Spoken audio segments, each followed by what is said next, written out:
Being right can really stink. Let's get it.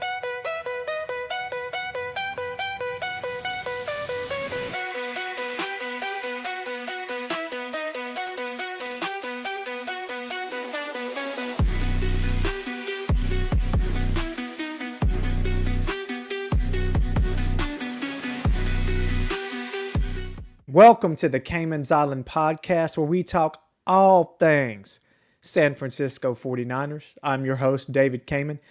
And in today's show, guys, we're going to have some conversation and breakdown about the absolutely abysmal performance by the San Francisco 49ers at home, losing to the Jacksonville Jaguars 26-21. There's a lot to unpack here, and I want to jump right into it, guys. Typically, I like to start out with the positives, what we can build on, etc. But if you have eyeballs faithful and you watched that game yesterday, there's not a lot to write home about. And with the injury news and updates we're getting today, my silver lining for this show is that, hey, you can only go up from here. But with what's being reported from an injury standpoint, I think we could actually look worse against the Rams this Thursday. But let's jump in. First and foremost, you're not winning any football games in the NFL, losing the turnover battle 4-0. As I said in my previous show, I really felt like we were going to lose this game from the jump. I really, truly did, because I felt like our weaknesses have been glaring and our weaknesses have been consistent. Red zone struggles. We cannot run the ball effectively, which is a staple of a Kyle Shanahan offense. The inconsistency with who's healthy, who's not healthy. Wide receivers that's finally getting an opportunity to play with Brock. It's almost like we're having the preseason on a week 4 regular season game. And you could really tell it really showed. I personally feel, and this is just the eye test, that my man Brock Purdy is absolutely not 100%. And he was just the most healthiest quarterback that could get out there to give us an opportunity to win. And I appreciate his warrior mentality.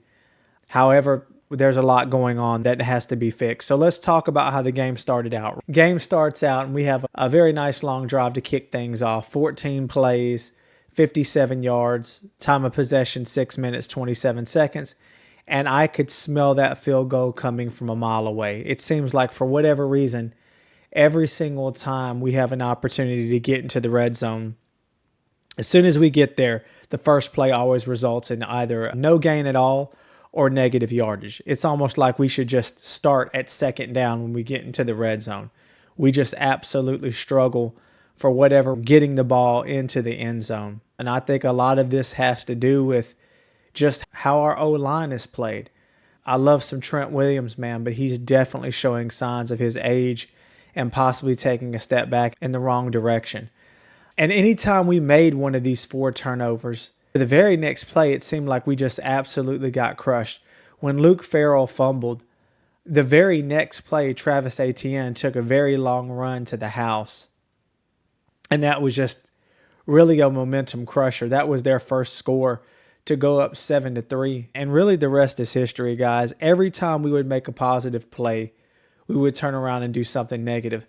The fact that we were even able to stay in this game absolutely just amazes me that this game was this close. If this had been the Rams and we turned the ball over 4 times, guys, they're putting up a 40 burger on us every day of the week. It would not even be close. Brock sailed several passes high in this game. He had a ball tipped, and I know that I love some Brock Purdy. I do. But the reality of this situation is, guys, is that I haven't seen the man play a truly clean game in quite some time. You could tell that was not 100%. Brock, he seemed to step slow out there. He didn't see as mobile in the pocket as we're accustomed to. Now, I'll say this. It's not all on Brock. There were some critical drops that happened in this game. One drop in particular, I felt if Kendrick Bourne could have held onto the ball, he's probably still running right now. I know he's up in age, but I really don't see anyone catching him if he would have caught that ball cleanly. And it definitely hit him in the hands And you look at what happened on the very next play. We punt the ball, and our absolute dog water special teams coverage unit, it's just, you could feel it coming just with the ebbs and flows of the game and how the momentum shifted every time we did not capitalize. It seemed as though the very next series or set of plays, the Jaguars would take full advantage and capitalize. I thought that the defense overall did a decent job of holding down the Jaguars so we could have a chance in this game. I think, if anything, it really showed just how much Trevor Lawrence is not that dude. To get the opportunity to have 4 turnovers, you figure he would be able to do a bit more, on top of the fact that we couldn't generate a pass rush to save our lives. The only way we were able to get some pressure back there is to send some extra blitzers. So that's another thing that's quite concerning. And one of the reasons that I thought we would lose to the Jaguars is the fact that we would not be able to generate any effective pressure. And if Trevor Lawrence could just not turn the ball over 3 or 4 times, I felt like they were going to be in the game till the very end. And that's exactly what happened. Another bad break that happened, right? Upton Stout on that that illegal contact call was another situation that just absolutely turned the tide and turned momentum. That would have given us a surefire opportunity to get some things done. We had 2 opportunities early right there in the red zone that we didn't capitalize on. The special teams unit giving up that punt return for a touchdown. Brock not looking like himself. Floating balls. Ricky Pearsall getting hurt. Jawan Jennings getting busted up. It looked like he took a nasty shot in his ribs on the 2-point conversion. That was one of those games where it really reminded me of really the Buffalo game last year, where whatever can go wrong will go wrong. And I want to sit here and say, here are the X, Y, and Z positives to glean from this game. I'll say this. If, for whatever reason, by a miracle, Brock Purdy can go Thursday, which for all indications it appears that he re-aggravated his toe injury, which leads me to believe if he re-aggravated the injury that easily without even taking a major hit, sounds like he wasn't 100% anyway and shouldn't have been out there. So if he's not able to go, Mac's knee's still busted up, and we have to tote out an Adrian Martinez as our quarterback, I have to say, guys, I'm very happy that I'll be on vacation and we'd be missing that game anyway, because it's going to get ugly really fast down there at SoFi. Now, the silver lining that I was about to get to, if for whatever reason Ricky Pearsall's PCL is good and he can suit up and play, and JJ can get out there and play, and Brock can get out there and play, I'll say there's no way they could look as bad, okay?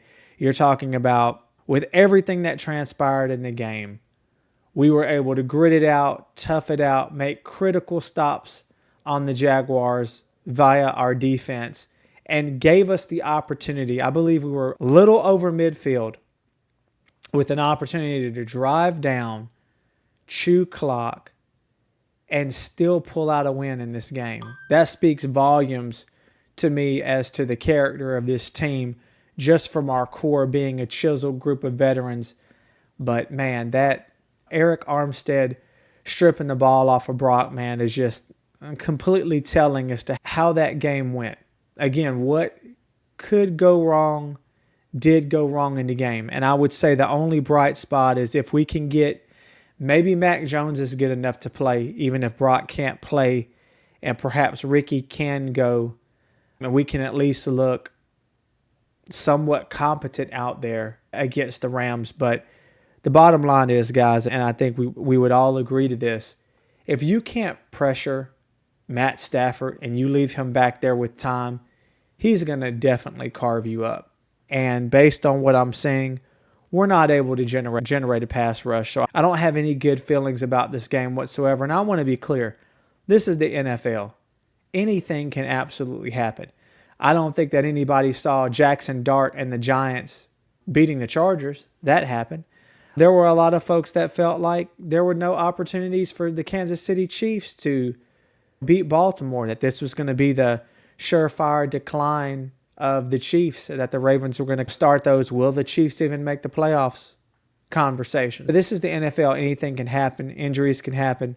And we don't wish any injuries on any players because that's something that, for whatever reason, the Niners are dealing with. It seems like almost every single week another starter goes down.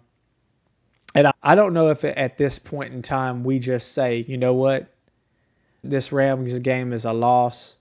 Let's not risk Mac Jones, JJ, Ricky Pearsall. Let's just take this L on the chin, try to regroup, and prepare for Tampa Bay. If somehow all those guys could play, I think you can hopefully say that there's no way we're going to have another 4 turnovers, another punt return, another ticky-tacky penalty against Upton Stout that could have led to points. Yeah, guys, it's just not a lot of good to take out of this game.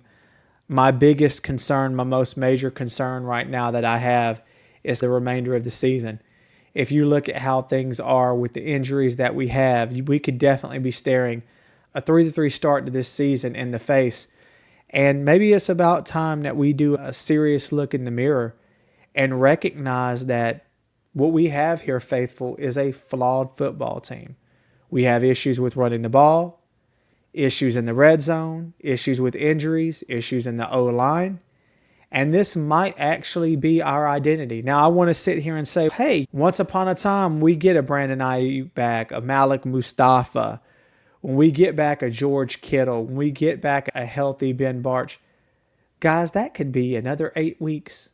This season could be over by the time we get to that point. Now, I know that we still have a very favorable schedule, but with all of these issues, with all of these injuries, I'm just not so certain where we're going to stand come later in the year. I picked us to win 12 games this season, and it's still early.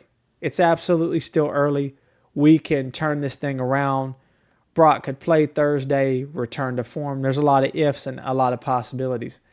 But the way it's looking, guys, it's not good for this Thursday's game against the Rams. And I'm not even so certain. I really have to mull over what I think the predictions are going to be. I definitely see the Rams pulling off a victory. And I would hate to say this, but I think the Rams win regardless of what quarterback we roll out there and regardless of what receivers we have healthy or available.